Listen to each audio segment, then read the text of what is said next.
Maming Jima Taktre,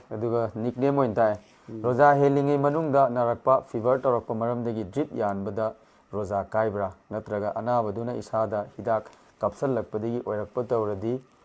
Orakpata already, Roja, Kaigadra, Oina. Yanbada, Rosegi Halata, drip Yanba Yai, Kesukai Vilate, Rosada, Akai Kesulate. Ani subamana roza gi manung da kanagu mami amana nabana natraga nadaba da su over leitana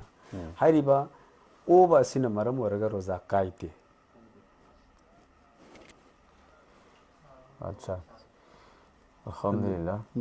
over gi shakali amna lei khawbom thanna okhiba haiba ma khajitang okhiba haiba ma khawbom thanna karigumba serious oina okhiba taragati madu da sum Kanagumba Muftiani Keran Karana Muftiani Keram Karana Maduna Maram Warga Roza Kaide Kanagumba Karana Kai Hebele Masida Muftabi Kol Yamna Kawi Eva Kol Sikaino Matanda Obana Maram Warga Roza Kaide Hebele Obana Maram Warga Roza Kaide Drip Yalabasu Akaibelate Late Haibiduni Naba or Nadaba Adudasu Nimak the same case never similar case.